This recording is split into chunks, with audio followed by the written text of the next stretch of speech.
आगे अब हम देखते हैं प्रश्नावली 2.4 का फोर्थ क्वेश्चन। क्या है देखो इसे, 2 अंकों वाली दी गई एक संख्या में एक अंक दूसरे का 3 गुना है। 2 अंकों की एक संख्या है जिसमें एक अंक क्या है, दूसरे का 3 गुना है। तो हम अंक देखते हैं पहले कि एक इकाई का अंक होता है हमारे पास और एक क्या होता है, दहाई का अंक। ठीक है, इकाई का अंक और दहाई का अंक। इकाई का अंक मैं मान लेता हूं x है, तो ये x है, तो दूसरा अंक क्या हो जाएगा इसका 3 गुना, यानी 3x हो जाएगा। यही तो बोल रहा है कि 2 अंकों वाली दी गई एक संख्या में 2 अंकों की कोई संख्या है जिसमें क्या है, एक अंक दूसरे का 3 गुना है। एक अंक हमने x मान लिया, तो जो दूसरा अंक होगा वो 3x हो जाएगा, 3 गुना हो जाएगा। ठीक है, अब हम क्या बनाते हैं, संख्या देखते हैं कौन सी संख्या बनेगी। संख्या बनाना मैंने बता रखा है, लास्ट वीडियो में जाके पूरा कंसेप्ट वहां देख सकते हो। तो आगे देखो, संख्या बनानी है तो 10 गुना दहाई का अंक, दहाई का अंक क्या आ गया हमारे पास 3x प्लस इकाई का अंक x आ गया। तो देखो आगे 10 को 3 से करेंगे तो 30x प्लस c क्या हो जाएगा x। हमारी जो संख्या आएगी वो क्या आ जाएगी, 30x प्लस x आ जाएगी। ठीक है, आगे देखो अब क्या बोल रहा है क्वेश्चन, इसके अंकों के स्थान बदलकर प्राप्त संख्या को, तो हम अंक बदलकर संख्या प्राप्त करते हैं। अंक बदलने का मतलब है जो इकाई का अंक हमारे पास पहले था अब वो क्या हो जाएगा, चेंज हो जाएगा और 3x बन जाएगा। इकाई का अंक इधर लाना है और दहाई का अंक इधर लाना है, हमें ये चेंज करना है। तो देखो मैं क्या किया, दहाई के अंक को इधर लाया तो 3x आ गया और दहाई अंक के नीचे क्या आ जाएगा, x आ जाएगा। अंकों का क्या करना है, बदलाव करना है, ये इधर, तो ये इधर आ गया और ये इधर आ गया। अब देखो संख्या किस प्रकार बनेगी, 10 गुना दहाई का अंक यानी x प्लस इकाई का अंक यानी 3x। तो 10 को x से करेंगे तो कितना आ जाएगा, 10x प्लस 3x। ये हमारे पास क्या आ जाएगी, अब संख्या आ जाएगी। तो पहले संख्या ये थी, बाद में संख्या ये आ गई।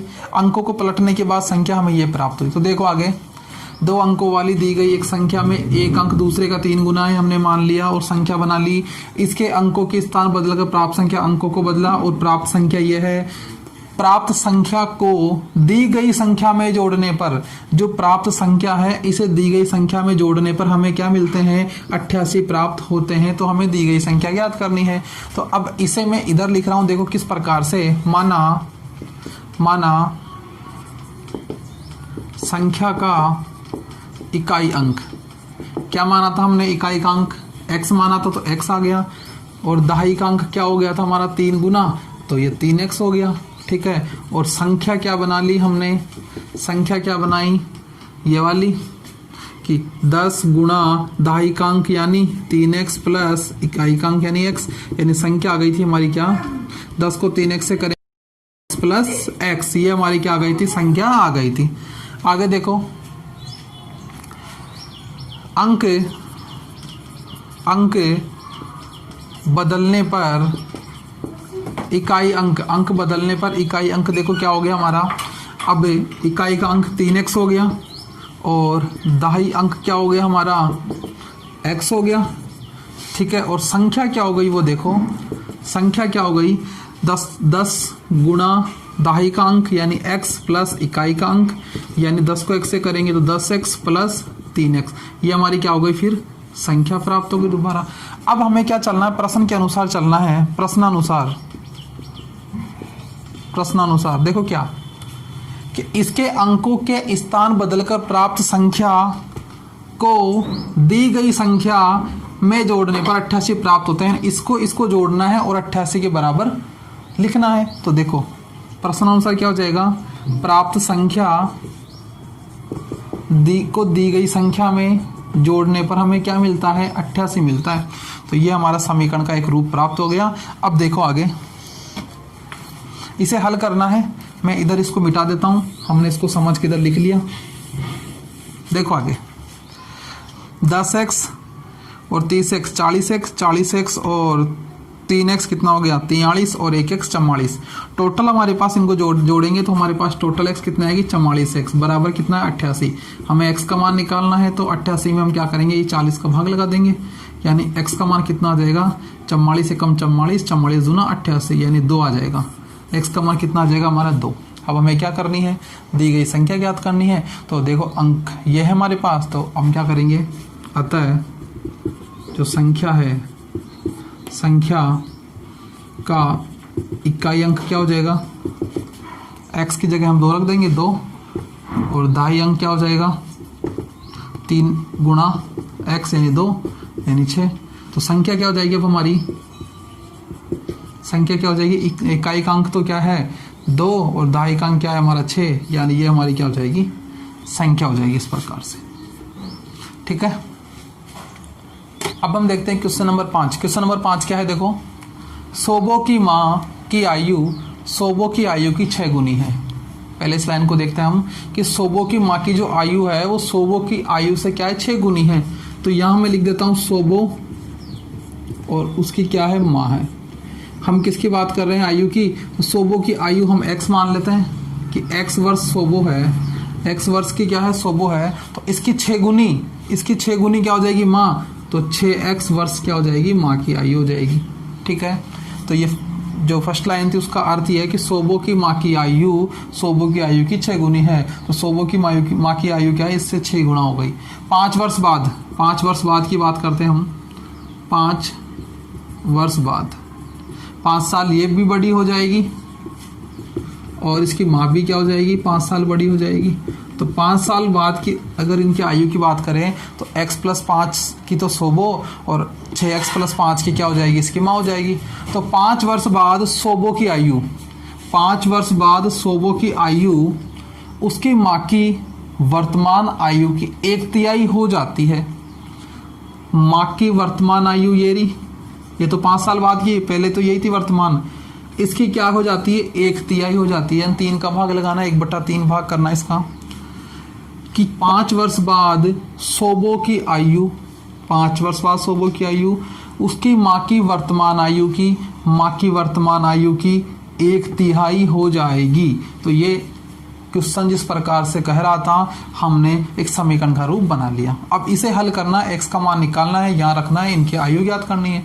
तो देखो हम इसको किस प्रकार लिखेंगे, माना सोबो की आयु, माना सोबो की वर्तमान आयु, माना सोबो की वर्तमान आयु क्या हो गई हमारी x वर्ष मान ली इसको, और माँ की वर्तमान आयु क्या हो जाएगी, माँ की वर्तमान आयु 6x वर्ष हो जाएगी। अच्छा, 5 वर्ष बाद की बात करें तो 5 वर्ष बाद सोबो की आयु 5 वर्ष बाद सोबो की आयु कितनी हो जाएगी x + 5 वर्ष। ठीक है, और 5 वर्ष बाद माँ की आयु कितनी हो जाएगी 6x + 5 वर्ष। अब प्रश्नानुसार क्या बोल रहा था कि 5 वर्ष बाद सोबो की आयु, ठीक है, उसकी माँ की वर्तमान आयु की क्या हो जाएगी 1/3 हो जाएगी। तो जिस प्रकार से क्वेश्चन कह रहा था हमने इसको इधर लिख लिया।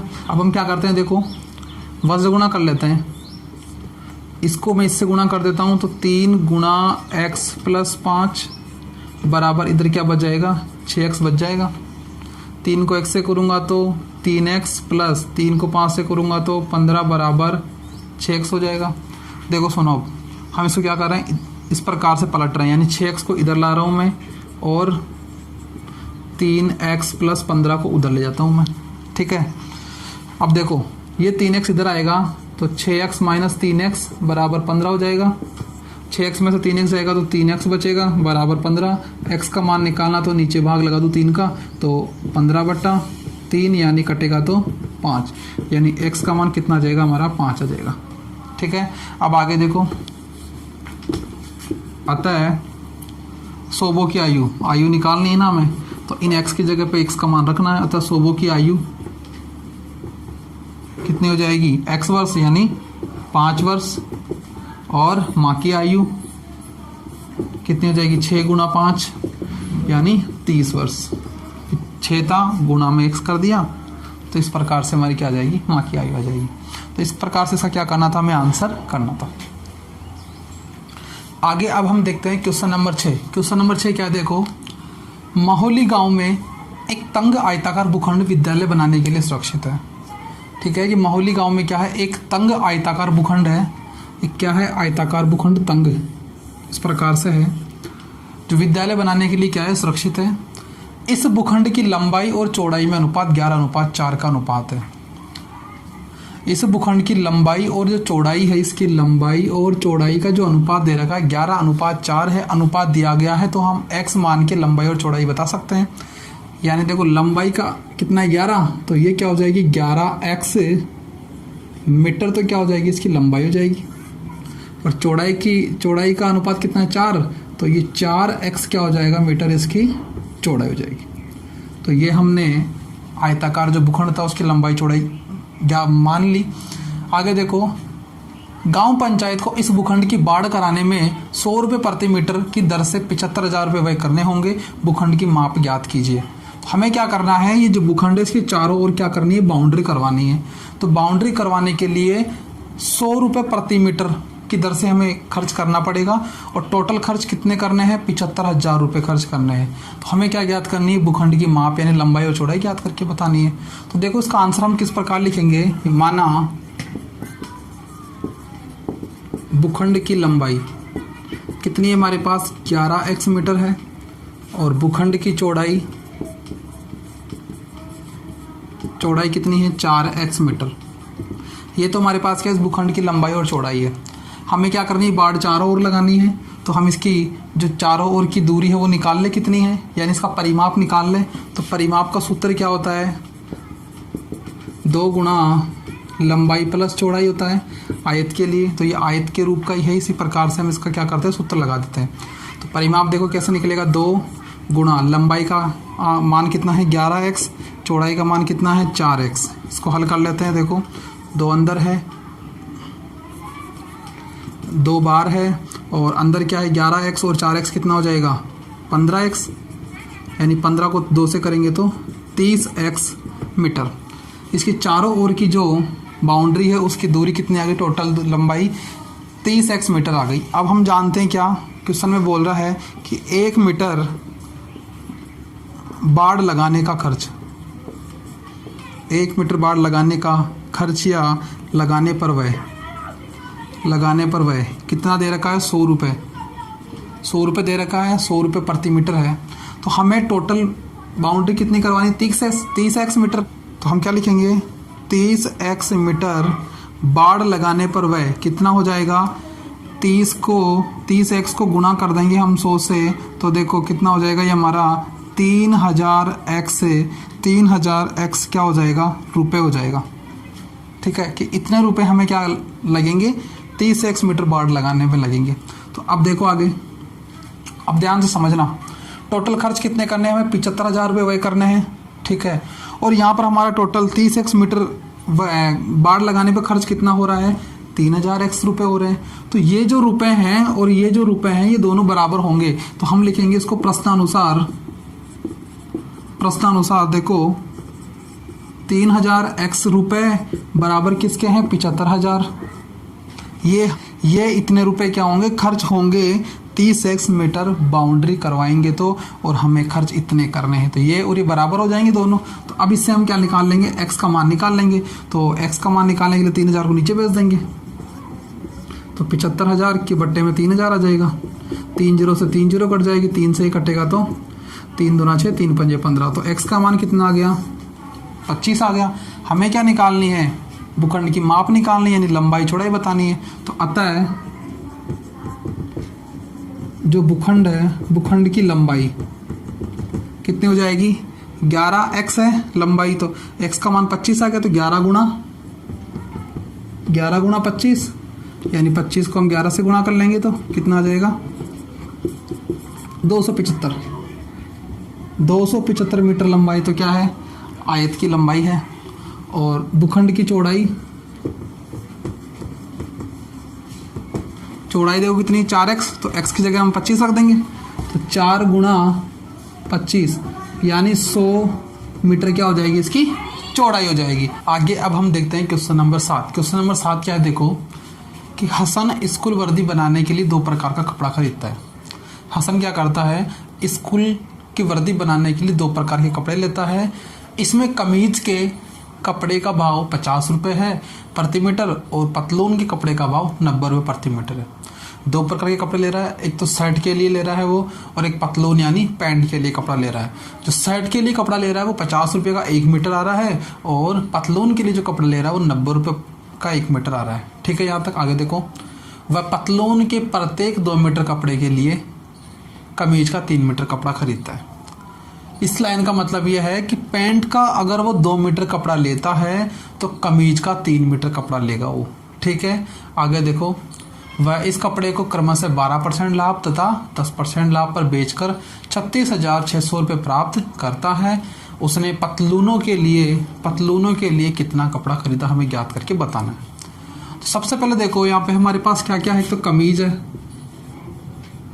और एक क्या है, पतलून। यही है। यहाँ देखो इस लाइन में वह पतलून के प्रत्येक 2 मीटर कपड़े के लिए कमीज का 3 मीटर कपड़ा खरीदता है। यदि वो क्या कर रहा है, 2 मीटर पतलून का कपड़ा ले रहा है तो 3 मीटर किसका ले रहा है, वो कमीज का। यानी इनके मध्य कमीज के कपड़े और पतलून के कपड़े के बीच का अनुपात कितना दे रखा है, 3:2 दे रखा है। इस लाइन से हमें पता लग रहा है अनुपात दे रखा है ये। ठीक है, तो हम देखो क्या करेंगे, इसको मान लेते हैं कि कमीज का हमारे पास टोटल कपड़ा कितना ले लिया उसने, 3x मीटर। ठीक है, तो पतलून का कितना लेगा वो, 2x मीटर। इस लाइन से हमें क्या पता लगा कि जो हसन है वो कमीज का कुल 3x मीटर कपड़ा ले रहा है और पतलून का 2x मीटर कपड़ा ले रहा है। यहाँ तक की बात हो गई। अब देखो आगे, मैं इसको इधर लिख रहा हूँ। माना कमीज का कपड़ा, ठीक है, कितना हो जाएगा हमारा, 3x मीटर। कमीज का कपड़ा कितना हो गया, 3x मीटर। और पतलून का हमारे पास जो कपड़ा है वो कितना हो गया, 2x मीटर हो गया। ठीक है, ये कपड़ा खरीद रहा है वो। अब देखो इसमें कमीज के कपड़े का भाव 50 रुपये प्रति मीटर है। तो हम लिखते हैं 1 मीटर कमीज के कपड़े का मूल्य कितना बता रहा है वो, 50 रुपये। 50 रुपये 1 मीटर का है। तो हमें कमीज का टोटल कपड़ा कितना है हमारे पास, कमीज का 3x मीटर है। तो हम 3x मीटर कपड़े का मूल्य देखते हैं। 3x मीटर कमीज के कपड़े का मूल्य, जो हमारे पास टोटल कपड़ा 3x मीटर है उसका मूल्य देखते हैं। तो हम क्या करेंगे, 1 मीटर का तो 50 रुपये है, तो 50 को गुणा कर देंगे हम किससे, 3x से। 50 और 3x क्या हो जाएगा, गुणा हो जाएगा। तो हमारे पास क्या निकल जाएगा, कपड़े का कुल मूल्य निकल जाएगा 5 तिया 15, 10x रुपये।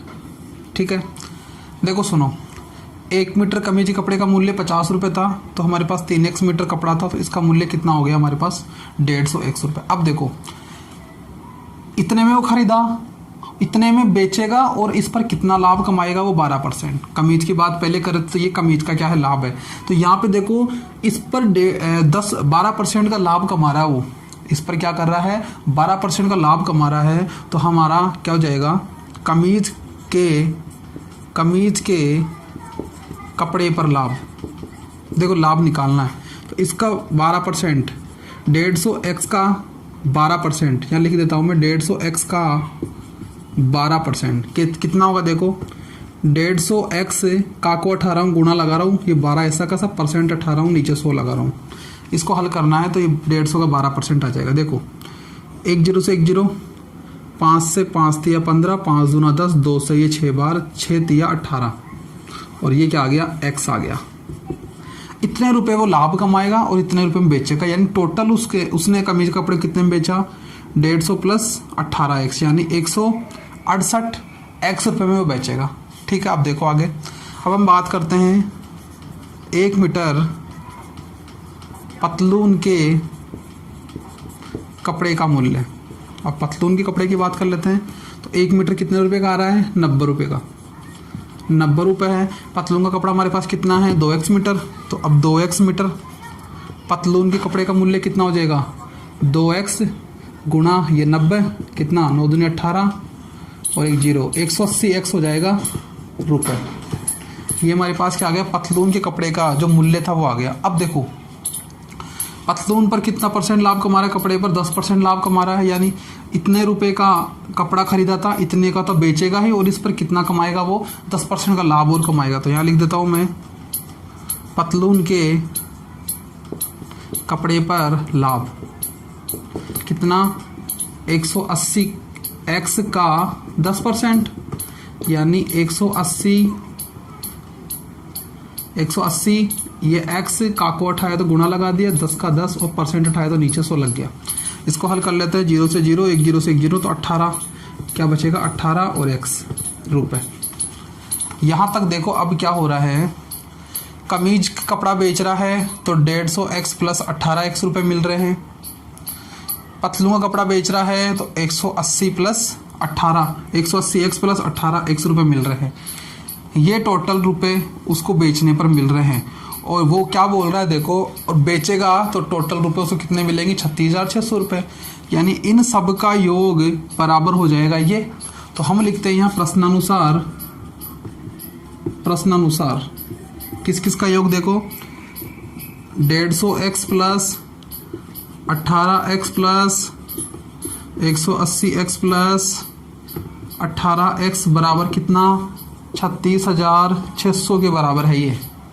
ठीक है, तो आगे देखो अब हम इसको हल करते हैं। 150x और 180x कितना हो गया, 330 हो गया, 330 और 18 36, यानी 366x बराबर 36,600। x का मान निकालना है तो 36,600 में भाग लग जाएगा किसका, 366 का। तो देखो 366 कम 366, और यहाँ पर भी एक बार कटेगा और 2 जीरो बच जाएंगे, यानी x का मान कितना आ गया हमारे पास, 100 आ गया। ठीक है, हमें क्या पूछा है, पतलूनों के लिए कितना कपड़ा खरीदा। तो पतलून का जो कपड़ा था बराबर 2 गुना x था, तो अतः पतलून का कपड़ा कितना हो जाएगा, 2 गुना x यानी 2 गुणा 100 बराबर 200 मीटर। ये हमारा क्या हो जाएगा, पतलून का कपड़ा हो जाएगा इस प्रकार से। तो इसका आंसर हमें इस प्रकार से निकाल लेना है। ठीक, आगे हम देखते हैं क्वेश्चन नंबर 8। क्वेश्चन नंबर 8 क्या है देखो, हिरणों के एक झुंड का आधा भाग मैदान में चल रहा है और शेष का 3/4 पड़ोस में ही खेल कूद रहा है। शेष बचे 9 हिरण एक तालाब में पानी पी रहे हैं। झुंड में हिरणों की संख्या कितनी होगी, याद करके बताइए। देखो यहाँ पे ये कोई हमारे पास क्या है, हिरणों का झुंड है यहाँ पे। ठीक है, हिरणों का झुंड मान लिया। वो बोल रहा है कि हिरणों के एक झुंड का आधा जो भाग है, ठीक है, वो क्या कर रहा है, मैदान में चल रहा है। कोई मैदान उसमें चल रहा है, तो हमारे को हिरणों की संख्या पता नहीं, हम आधा कैसे माने। तो हम मानते हैं कि हमारे पास टोटल हिरण कितने हैं, x है। टोटल हिरण कितने हैं हमारे पास, x हमारे पास टोटल हिरण है। तो अब इसका आधा कर सकते हैं हम, x का आधा x/2 होता है, यानी x/2 जो हिरण है वो क्या कर रहे हैं, मैदान में चल रहे हैं। यहाँ लिख देता हूँ मैदान में, ये कहाँ है, मैदान में चल रहे हैं x/2। और शेष का 3/4, अब x हमारे पास क्या था, टोटल हिरणों की संख्या थी x हमारे पास, इसमें से x/2 कहाँ चल रहे हैं, मैदान में चल रहे हैं। कितना बचेगा देखो, x में से x/2 जाएगा तो कितना बचेगा, x/2 ही बचेगा। हल करके देख लो, लघुत्तम 2 आ जाएगा और 1 का भाग 2 में 2, 2x हो जाएगा माइनस x, यानी 2x में से x गया तो x/2 ही तो बचेगा शेष का। हमारे पास जो शेष हिरण बच रहे हैं, शेष और शेष का 3/4, शेष हमारे पास कितना है, x/2, इसका 3/4 यानी 3/4। ये क्या कर रहे हैं, पड़ोस में खेल कूद रहे हैं। ये किसकी बात हो रही है, पड़ोस में स्थित हिरणों की बात हो रही है। तो ये क्या हो जाएगा देखो, 3 को x से करेंगे तो 3x और 4 दूना 8, यानी पड़ोस में कितने हिरण खेल रहे हैं, 3x/8 हिरण खेल रहे हैं। आगे देखो, शेष बचे 9 हिरण एक तालाब में पानी पी रहे हैं। अब जो शेष बच गए उनकी संख्या हमें दी गई है कि 9 हिरण क्या कर रहे हैं, तालाब में पानी पी रहे हैं, तालाब में पानी पी रहे हैं। दोबारा देखो, टोटल हिरण हमारे पास x थे, x में से आधे हिरण क्या कर रहे हैं, मैदान में चल रहे हैं। ठीक है, मैदान में चल रहे हैं आधे, ठीक है, आधा भाग बता रहा है इसका, तो इसका आधा मैदान में आ गया। अब हमारे पास टोटल कितने बचेंगे, जब आधे इधर चल रहे हैं x में से, तो x/2 और बचेंगे। तो x/2 यानी शेष का 3/4 क्या कर रहे हैं, पड़ोस में खेल रहे हैं। तो इन दोनों को हल करेंगे तो 3x और 4 दूना 8 आ जाएगा। अब वो बोल रहा है 9 हिरण क्या कर रहे हैं, वो तालाब में पानी पी रहे हैं, तो 9 हिरण आ गए। अब हमारे को पूछ रहा झुंड में हिरणों की संख्या कितनी थी। तो देखो ये प्लस ये टोटल हिरण हो जाएंगे अगर इनको जोड़ेंगे तो x/2 प्लस 3x/8 और 9 इनको जोड़ते हैं तो हिरणों की कुल संख्या आएगी, और कुल संख्या हमने क्या मान रखी है, x मान रखी है। तो हमारा आसानी से क्या हो जाएगा, आंसर निकल जाएगा। देखो कैसे, तो कैसे करेंगे, माना झुंड में हिरणों की संख्या, जो संख्या है हमारे पास कितनी है, x है। अब वो क्या बोल रहा है, झुंड का आधा, यानी मैदान में चल रहा है, तो मैदान में चल रहे हिरणों की संख्या कितनी हो जाएगी, x/2। अब शेष हिरण कितने बचेंगे हमारे पास, शेष हिरण x में से x/2 घटा दो तो x/2 बच जाएंगे। अब क्या बोल रहा है वो, पड़ोस में हिरणों की संख्या जो खेल रहे हैं उनकी निकालते हैं। तो पड़ोस में हिरणों की संख्या, जो शेष बच रहा है x/2, इसका कितना 3/4 यानी 3/4 भाग, यानी 3x और 4 दूना 8, ये हमारे पड़ोस में हिरण आ गए। क्या बोल रहा है आगे, तालाब में हिरणों की संख्या कितने, तालाब में 9 हिरण है। ये तो हमने क्या निकाली, उनकी संख्या निकाल ली, कहाँ कहाँ पर हिरण है। अब देखो प्रश्नानुसार हमें निकालनी है क्या, झुंड में हिरणों की संख्या। तो हम इन सबको जोड़ देते हैं, किस किस को, मैदान में जो हिरण चल रहे हैं उनको, पड़ोस में जो हिरण है उनको, और तालाब वाले हिरणों को, सबको जोड़ दो। x/2 प्लस 3x/8 प्लस 9, और हमारे पास इनकी संख्या कितनी है टोटल, x है हमारे पास, तो x आ जाएगा ये यहाँ पे। अब देखो इसको हल कर लेते हैं, ये संख्या, इसको संख्या को उधर ले जाता हूँ मैं, और इस 9 को तो क्या करता हूँ, उधर ले जाता हूँ, और इस x को इधर ले जाता हूँ। तो x/2 plus 3x/8 minus x बराबर -9, ये आ गया हमारे पास। इसको हल करते हैं, नीचे यहाँ पे क्या कर लेता हूँ, एक मान के लघुत्तम ले लेते हैं अपन तीनों का। तो 2 8, एक का लघुत्तम कितना आ जाएगा 8, 2 का भाग 8 में 4 बार, 4 को 1 से गुणा करेंगे तो 4x, प्लस 8 का भाग 8 में एक बार, 1 को 3x से गुणा करेंगे तो 3x ही आएगा, ठीक है, माइनस 1 का भाग 8 में 8, और 8 को 1 से गुणा करेंगे तो 8x बराबर -9। आगे देखो 4 और 3 7x माइनस 8x बटा 8 बराबर -9, ठीक है। 7x माइनस 8x कितना हो जाएगा, 1x बचेगा माइनस का, और इस 8 को मैं इधर गुणा कर रहा हूँ, ठीक है, बट्टे के नीचे जो संख्या उसको इधर ले जाता हूँ, तो -9 गुणा 8 आ जाएगा। देखो माइनस का x बराबर 9 17 से 9 8 72, काहे के माइनस के, तो माइनस से माइनस कट गया, यानी x बराबर कितना आ गया 72। और हमारे पास अगर हिरणों की संख्या टोटल है तो कितने हिरण हैं, हिरणों की संख्या कितनी आ जाएगी, 72 हिरण आ जाएंगे हमारे पास, टोटल 72 हिरण है, ठीक है। तो 72 हिरण है हमारे पास टोटल, 72 का आधा यानी 36 इधर चल रहे हैं, 36 तो क्या मैदान में चल रहे हैं, और बचे कितने 36 का 3/4 यानी 4 नाम 36, 9 को 27 हिरण क्या है हमारे पड़ोस में है, और बच रहे कितने, अब देखो 36 इधर आ गए, 27 इधर आ गए, तो 9 तो बचेंगे अब, तो 9 हिरण हमारे इधर आ गए।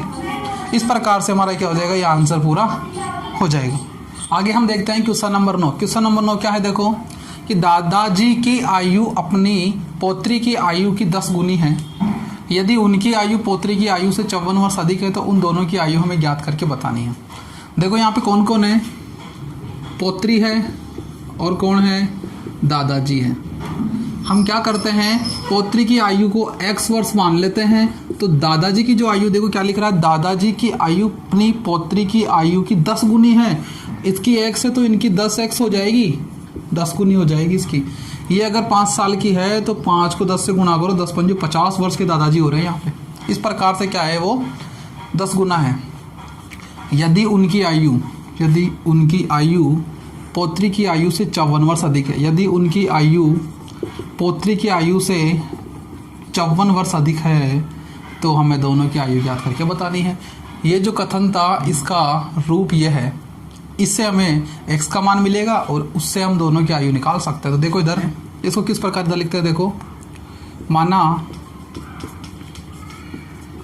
पौत्री की आयु कितनी मान ली हमने x वर्ष। दादाजी की